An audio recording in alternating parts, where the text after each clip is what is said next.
Pengenalan. Manusia ialah makhluk yang diciptakan oleh Allah SWT di syurga. Manusia diciptakan daripada tanah. Sejarah kejadian manusia bermula dari Adam AS dan juga Hawa. Kejadian manusia seringkali menjadi pertikaian barat yang mencipta teori mengikut logik akal. Ideologi barat telah mendakwa bahawa manusia berevolusi. Namun begitu, Islam sudah lama menjelaskan dalam kitab Al-Quran yang kejadian manusia bukanlah seperti yang diwar-warkan oleh ideologi barat. Semua ideologi ini amatlah bercanggah dengan penciptaan manusia oleh Allah SWT. Seringkali manusia mempersoalkan kenapa mereka diciptakan. Maka hendaklah kita melihat kepada surah Az-Zariyat ayat 56 yang bermaksud, "Dan ingatlah, aku tidak menciptakan jin dan manusia melainkan untuk mereka menyembah dan beribadat kepadaku." Melalui ayat ini, manusia haruslah tahu tentang tujuan mereka dihidupkan. Penciptaan manusia juga bukan sahaja dipersoalkan oleh manusia itu sendiri. Malah, malaikat sendiri bertanya kepada Allah SWT. Allah SWT berfirman di dalam surah Al-Baqarah ayat 30 yang bermaksud, "Dan ingatlah ketika Tuhanmu berfirman kepada malaikat, sesungguhnya aku hendak menjadikan seorang khalifah di bumi. Mereka bertanya tentang hikmah ketetapan Tuhan itu dengan berkata, adakah engkau, ya Tuhan kami, hendak menjadikan di bumi itu orang yang akan membuat bencana dan menumpahkan darah berbunuh-bunuhan? Padahal kami sentiasa bertasbih dengan memujimu dan menyucikanmu." Tuhan berfirman, "Sesungguhnya aku mengetahui akan apa yang kamu tidak mengetahuinya." Assalamualaikum warahmatullahi wabarakatuh. Nama saya Muhammad Amir Rafiq bin Syamni. Saya dari kelas A12BA. Nombor kad matrik saya ialah 2009417812. Sekarang saya akan mengulas dan akan membahas bahagian kajian kejadian manusia. Terdapat 6 tokoh yang menceritakan kejadian manusia. Yang pertama ialah Plato. Plato adalah seorang ahli falsafah Athena semasa zaman klasik di Yunani kuno. Dia juga ialah pengasas sekolah pemikiran Platonis dan Akademi Institut Pengajian Tinggi pertama di dunia barat. Beliau berkata, wujudnya manusia di alam idea iaitu alam asal dan wujud juga di alam nyata. Kebahagiaan sempurna tercapai apabila sampai ke alam idea iaitu alam asal. Tokoh yang seterusnya kedua ialah Aristotle. Aristotle adalah seorang ahli falsafah Yunani dan ahli polis selama zaman klasik di Yunani kuno. Diajar oleh Plato. Dia adalah pengasas Lyceum, sekolah falsafah peripatetik dan tradisi Aristotelian. Beliau berkata wujud sebenar manusia adalah di alam nyata sahaja. Beliau juga berkata terangkum sifat segala benda wujud, vegetatif, sensitif, rasional dan roh yang tidak mati.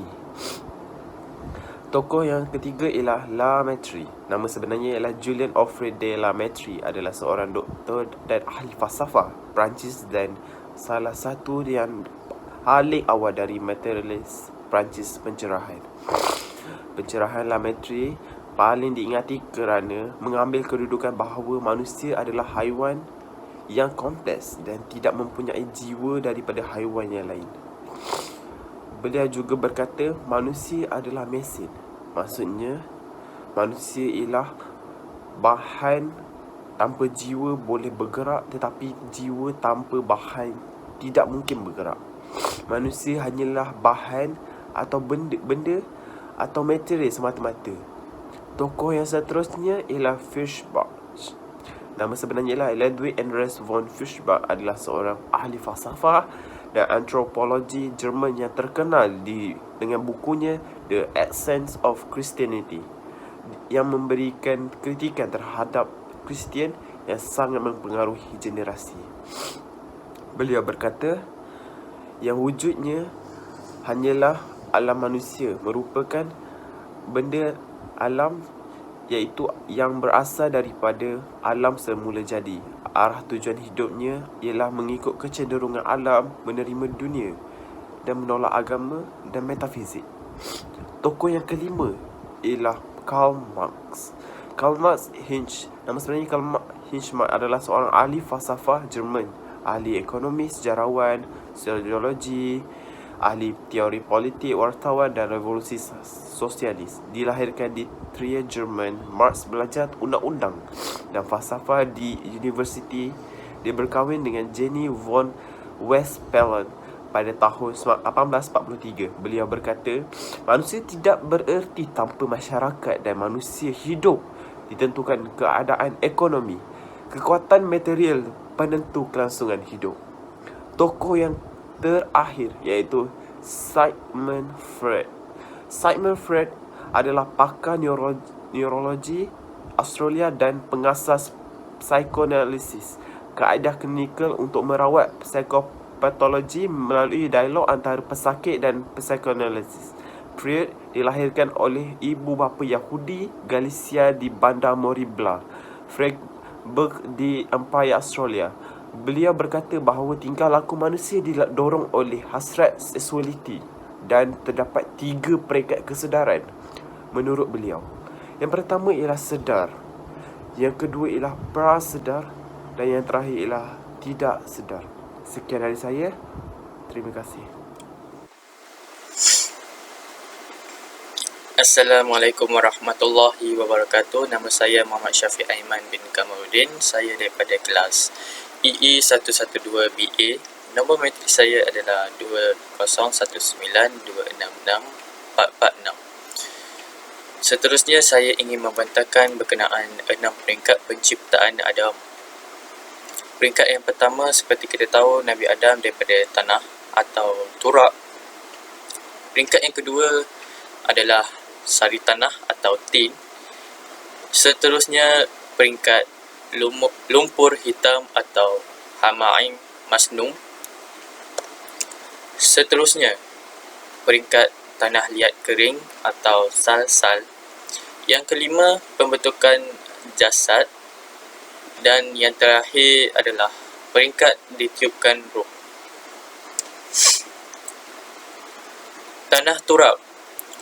Abu Musa al-Asy'ari melaporkan Nabi Muhammad berkata, Allah Subhanahu wa Ta'ala telah menjadikan Adam daripada segenggam tanah yang telah dikumpul daripada sekalian bumi, maka datang anak cucu Adam mengikut jenis dan sifat tanah.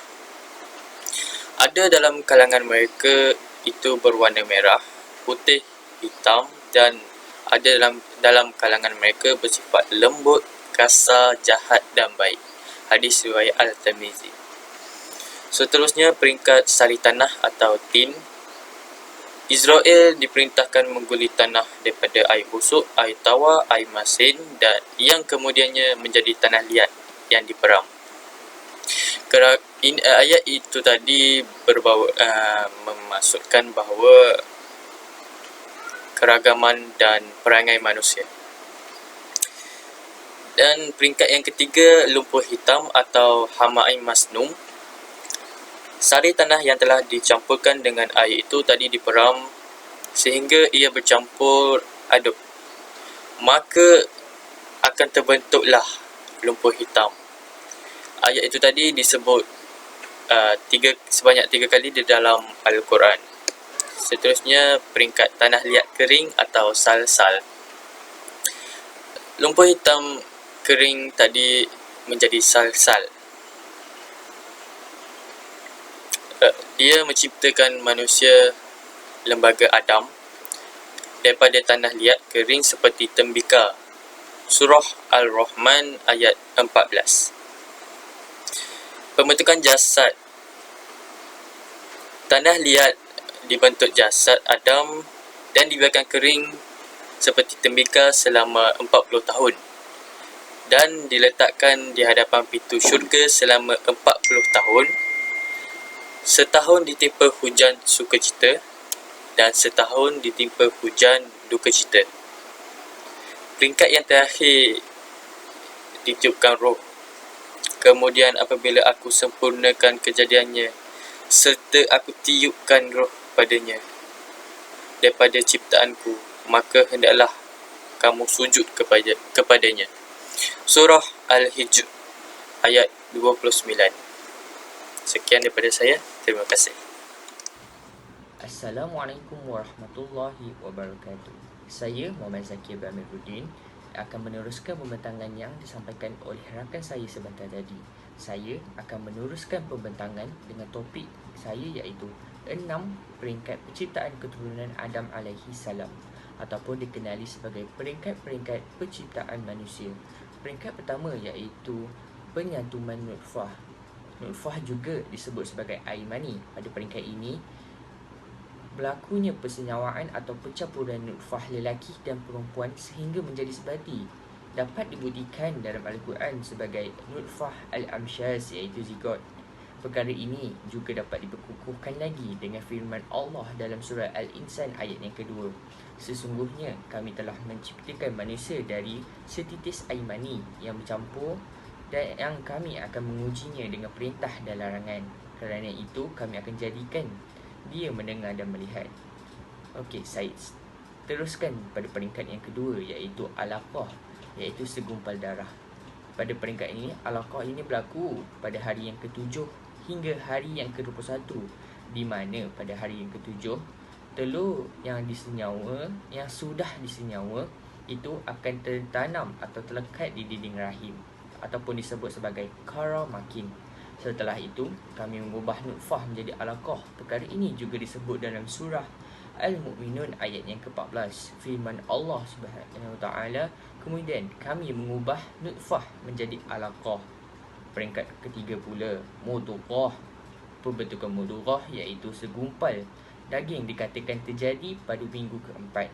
Kata mudghah disebut sebanyak 2 kali di dalam Al-Quran iaitu surah Al-Hajj ayat yang ke-5 dan surah Al-Mu'minun ayat yang ke-14. Firman Allah yang artinya, lalu kami ciptakan darah beku itu menjadi segumpal darah. Pada peringkat ini, sudah berlakunya pembentukan otak dan anggota-anggota yang lain. Selain itu, sistem pernafasan bayi sudah terbentuk. Jantung bayi juga mula berdegup dan menjelang minggu ke-7. Sistem pernafasan bayi mulai bekerja sendiri. Kita teruskan dengan slide yang seterusnya, iaitu tahap yang keempat, juga dikenali sebagai izam dan lam, iaitu kejadian terbentuknya tulang-tulang akan mula terbentuk sebelum terbentuknya otot membaluti tulang tersebut. Perkara ini juga disebutkan di dalam Al-Quran iaitu firman Allah yang artinya, lalu kami mengubahkan mula mudghah itu menjadi izam dan kemudiannya kami membalutkan izam dengan daging. Disebut di dalam surah Al-Mu'minun ayat yang ke-14. Seterusnya, tahap yang kelima pula disebut sebagai nasyah kal-qarn al-har. Perubahan pada peringkat ini bukan lagi embrio tetapi sudah masuk ke tingkat janin. Pada tahap ini, semua tulang janin telah terbentuk dengan sempurnanya kuku-kukunya. Okey, pada akhir sekali iaitu peringkat nahur, iaitu peringkat peniupan roh, di mana Allah Subhanahu Wa Taala meniupkan roh ke dalam jasad tersebut. Sekian itu saja daripada saya. Sekian, terima kasih. Wabarakatuh. Nama saya Muhammad Ali Uthman bin Ahmad Fuad, ingin membentangkan kesimpulan dalam tajuk kejadian manusia menurut perspektif Islam dan sains. Dari uraian yang di atas dapat kita simpulkan bahawa tiada perbezaan yang ketara dalam proses kejadian manusia melalui Al-Quran dan sains moden pada hari ini. Hal ini kerana melalui Al-Quran, proses kejadian manusia yang diperkatakan adalah bermula dengan pencantuman antara benih iaitu nutfah, kemudian menjadi segumpal darah iaitu alaqah, seterusnya sekeping daging mudghah menjadi beberapa tulang iaitu izam, dan kemudiannya ditiupkan pula roh ke dalam tulang yang telah dibaluti oleh daging tersebut. Proses ini adalah sama seperti yang dinyatakan dalam pembelajaran sains moden pada hari ini, di mana peringkat awalnya ialah pencantuman sel sperma dan sel ovum iaitu nutfah, kemudian blastosid pula menempel pada uterus, sama seperti peringkat alaqah. Peringkat embrio pula merupakan peringkat yang sama dengan pembentukan mudghah, izam dan lah. manakala peringkat janin seperti peringkat nash'ah, khalaqan akhar. Seterusnya peringkat placenta yang terbentuk lengkap pula selari dengan peringkat nafkhuh ruh. Kemudian akhirnya berlaku pula penyempurnaan kepada yang telah wujud.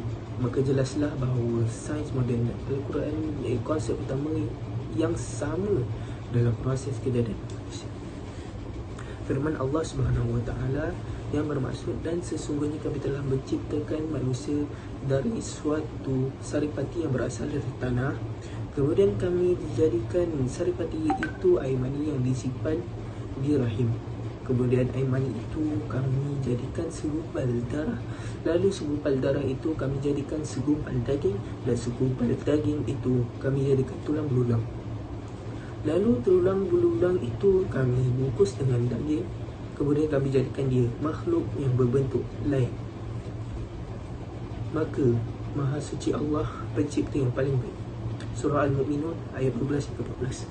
Walau bagaimanapun, proses kejadian manusia terbahagi kepada dua teori, iaitu Barat dan Islam.